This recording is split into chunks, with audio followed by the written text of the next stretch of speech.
Anyway, let's go back to the Zoom machine and say hello to Kevin. Kevin! All right, we're good. Yeah. What happened there? My fault. You know, I'm not with PFL. This is not the most professional. I mean, that was professional. I gotta admit, that was some professional stuff. Jeez, did you see those interviews? That was some high quality stuff. Yeah, it was pretty good. It was pretty good. Now, not so much. I'm using somebody else's phone, headphones. It's all good. It's all good. Great to talk to you. So, what happened, man? We find out first, before I ask you what happened, how did Chael Sonnen break this news? Can I ask you that? Where did he get the scoop? I went to know first, you know. Chael is the right guy to go to about anything drug related. And, you know, I go to him for a lot of advice. So he's one of the guys that in this sport I definitely trust a lot. Okay. So what happened? Tell us what happened. So, I popped for Adderall in my last fight. I didn't apply for the TUE like I should have. I spoke with Novinsky a couple months before the fight when I actually was taking the drugs. You know, told him it was from a doctor and all. He told me to apply for the TUE, and I thought that I wouldn't need to because I would get off of it soon enough for the fight. But I guess I still had a small amount of it in my system left. So had you applied for it, none of this would have come out? It wouldn't have been an issue at all? Yeah, it wouldn't have been an issue.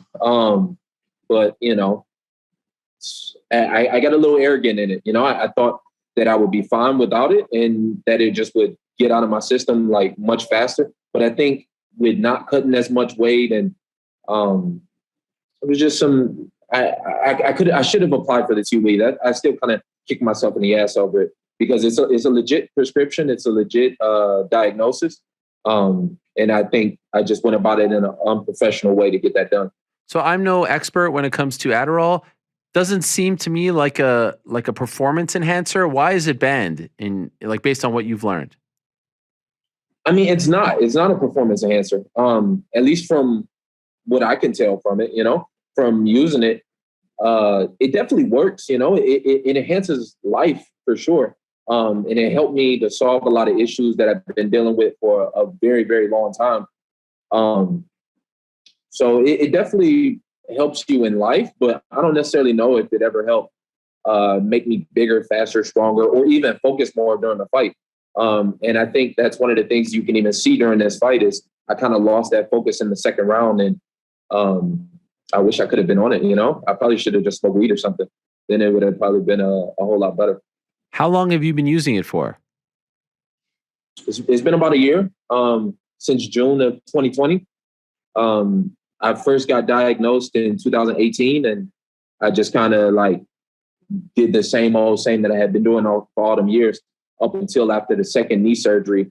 Then I realized I need actual help in order to quit being the same old kid that's doing the same things. And when you're saying the same old kid who's doing the same things, what do you mean by that? What was the issue? What were you trying to correct? I mean, ADHD, I think, is one of those things that kind of gets tossed out a lot. I think a lot of people kind of have it. But for some, it's more extreme than others. For me, it's I lose track of every fucking thing, you know? And I've kind of always been that way and kind of always only been interested in the things that really, really interest me. If it's a life or death type of a situation. But that's not always the best way to be as an adult. You know, you got to be interested in things that you can't do. So when I couldn't train and I couldn't just fight my way out of it and just focused only on the gym, that's when some of those issues kind of really came to the forefront. And it's just something that I needed to do to enhance my mental health, you know, and quit ignoring it all the time and just kind of drown it in fighting. So before you came on, I read the first Instagram post that you wrote back, I think it was on Wednesday, and you mentioned the ADHD, but you also mentioned anxiety. And correct me if I'm wrong, the two don't necessarily go hand in hand. Do you suffer from both? You know, I don't. It took me a long time to figure out what anxiety meant, you know, because you hear so many people say it. What do you mean? You're anxious. What does that mean? And And it's like your brain is always like looking to do something, looking for something new, looking for some like more stimulus, you know? So I say, yeah, I definitely suffer from both a lack of focus and constantly looking for a different stimulus.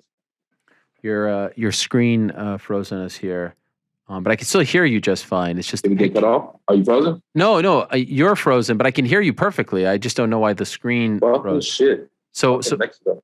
we can fight through it. Are you there? I still hear you. Yeah, do you hear me? Yeah, I can hear you. Okay. I'm in fucking Mexico right now. I guess the Wi-Fi is shit. Oh, what are you doing there? Friend's birthday, so you know. Respect. Some R&R. Yeah, I can't believe you're doing this interview when you're on vacation. Thank you. I had no idea. It's always working, Ariel. Always working, bro. I know. You should be at the pool having like a pina colada or something. So thank you very much. I appreciate this even more so than no pina coladas, you know. But I'll have me a little smoothie, a little orange smoothie or something. You know, trying to get sober here, Ariel. Come on. Respect. Yeah. So what is it? 6 months suspension? Yeah, it'll be 6 months. Which sucks. I was really hoping to come back in December and fight again. But I'll use this 6 months to get a little bit bigger, a little bit stronger, and then come back a whole lot better, you know? And does it go, like, is it retroactive to so the fight was what, August 30th, I think it was, right? Was it August 30th? Yeah. So is it 28th. 28th, right, 28th. So is it retroactive? So basically, I mean, you'll be free to return in what, February or so, right? March. Do you feel like this was embarrassing? How are you handling this? Because, you know, sometimes when people hear about USADA, they brand you as a cheater. I don't feel like this was cheating, to be honest with you. But how are you dealing with it? It was definitely embarrassing. I mean, I still am just a little bit, but it was more so embarrassing to tell people what's actually wrong with you, you know? But since I came out with it last week, I felt a little bit better. Like the reception to it has been better than I expected. I was expecting more people to kind of kick me while I was down, but I've had a whole lot of people that I actually respect that have reached out to me and said that they deal with the same issues. I think just it doesn't get talked about a lot. So it's a little embarrassing for me to talk about it, but I'm less embarrassed about the actual issue itself these days. No, you shouldn't be embarrassed at all. And anyone that surprised you that reached out? Yeah, there's a few, but I'm not gonna say their names. I'll let them. You know, if they don't want to talk about it, then I won't talk about it for them. You know. Okay, fair enough. And I wasn't implying that you should say their name. I was just wondering, like, you know, sometimes when you're feeling down and someone reaches out and says, "I deal with the same thing," it can lift your spirits.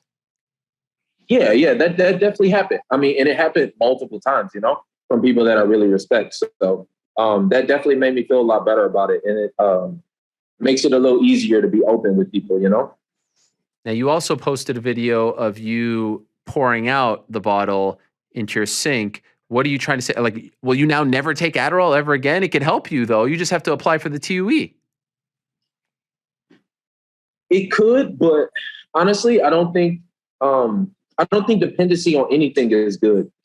And I knew that even, like, I went through 4 scripts, right? 4 different times they wrote me a prescription.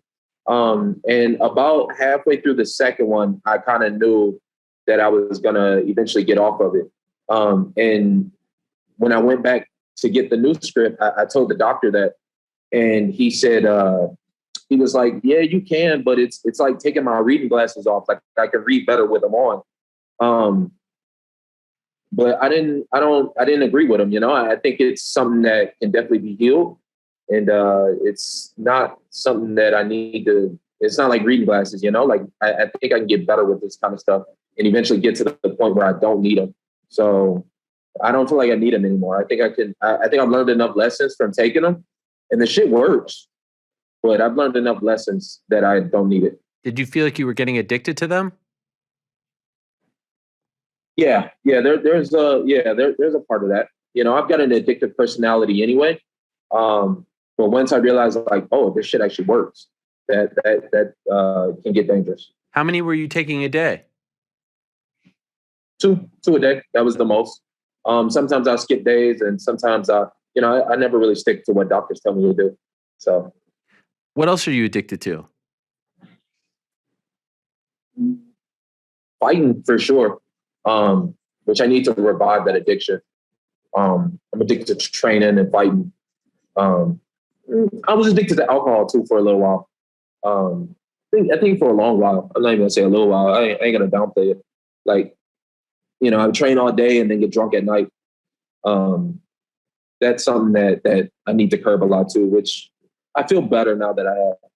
How long ago was that when you were training all day and drinking at night?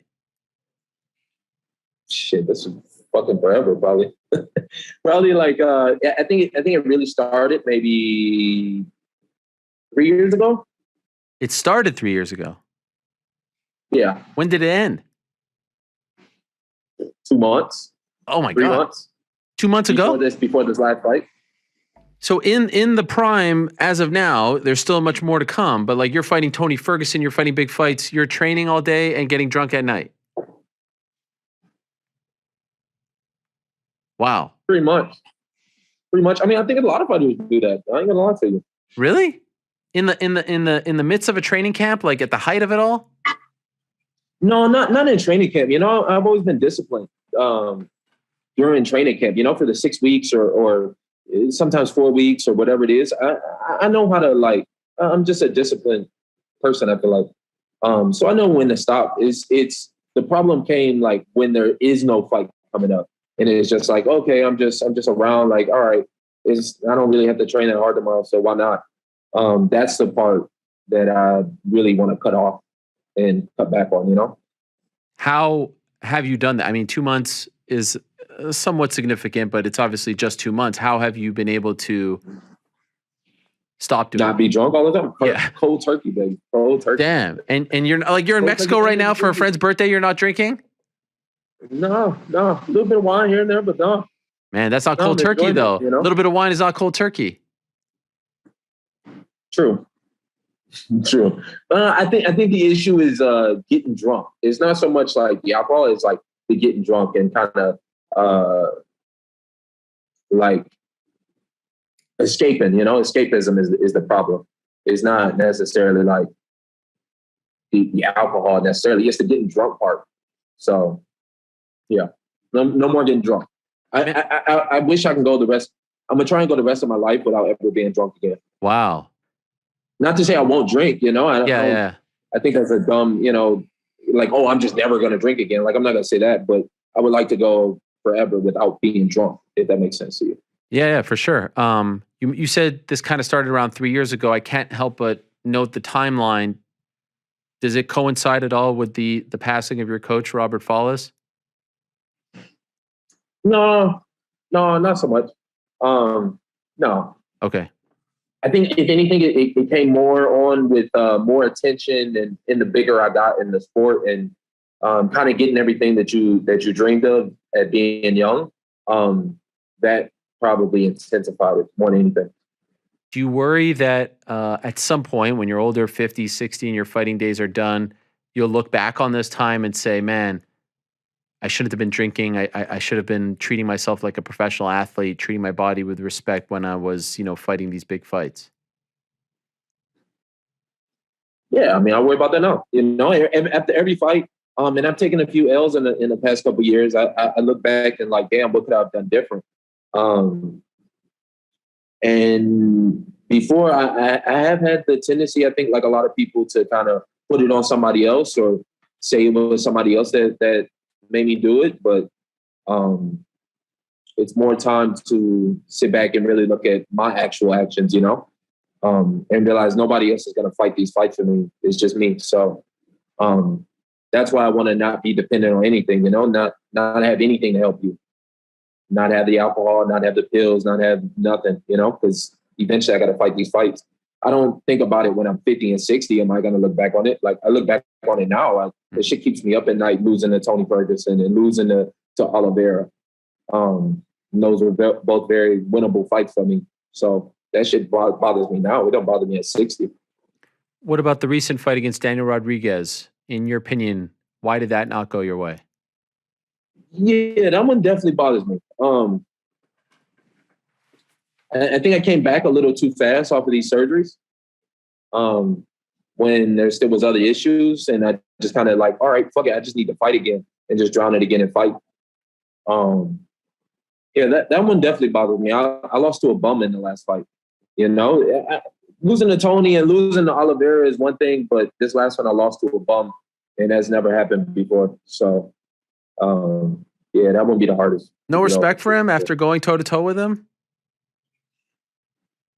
I mean, I respect anybody that step in there, but just because I respect you don't mean a spade isn't a spade, you know? Damn. Okay, fair enough. So in a weird way, the suspension maybe will allow you not to rush back. Maybe you were saying December. Now it gives you a little more time to, I don't know, if you needed the time. December is in 2 months. It's in less than 2 months. So maybe this is a blessing in a weird way. Yeah, in a roundabout way. I tell myself that too. I definitely need to get my legs stronger again. That's one thing I noticed. Like as soon as that fight started, that I just didn't have the same legs underneath me that I did before. Like a couple of times I tried to pick them up or tried to hold them on the ground, and my legs just they aren't as strong as they need to be. So I could take these next 2 months and build on a little bit of size before I get back into a training camp. So you're right. I think it'll end up being a blessing in disguise. You know. In the past, just curious, did you apply for a TUE for the Adderall? No, I never did. I mean, I told USADA about it, and I wrote it on the whereabouts. I mean, not the whereabouts, the like the pre-fight questionnaire form, whatever. Yeah, every time you take a drug test with USADA, you got to tell them what you're taking, the supplements and stuff. So I always wrote it on there, but I never actually applied for a TUE. No.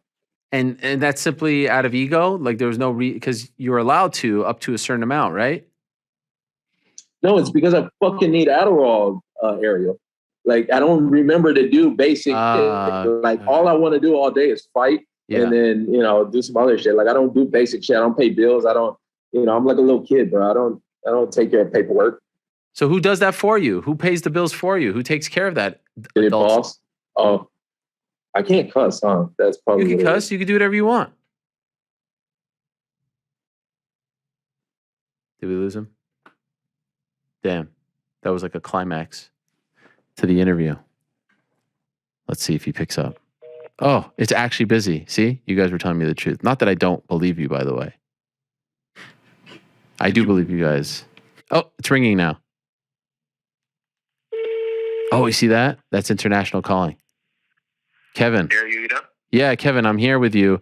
Unfortunately, we have to get to... We're actually still live right now, and I'm calling you on my cell phone because I was getting impatient. I needed some closure. I didn't want to end the interview like that. Yeah. So I just want to say... I thought you was going to come back on. What's that? It wasn't connecting. All right.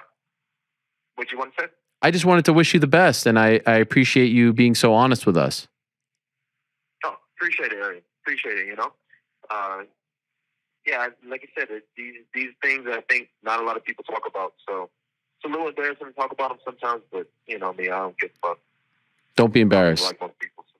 You give a lot of people courage to speak up. So do your thing. I wish you the best. And when you get back to America, we can have a proper conversation with good Wi-Fi. Yeah. I'll have the UFC set me up something nice. Yeah. Backdrop, I don't know if they'll be as willing if it's for me. But it would be a nice gesture. Enjoy Mexico, my man. Thanks for doing it. I'll talk to you soon. All right. There he is. Kevin Lee. Take care, Kevin. Kind enough to join us. And we shall wish him the best. And that's honest stuff.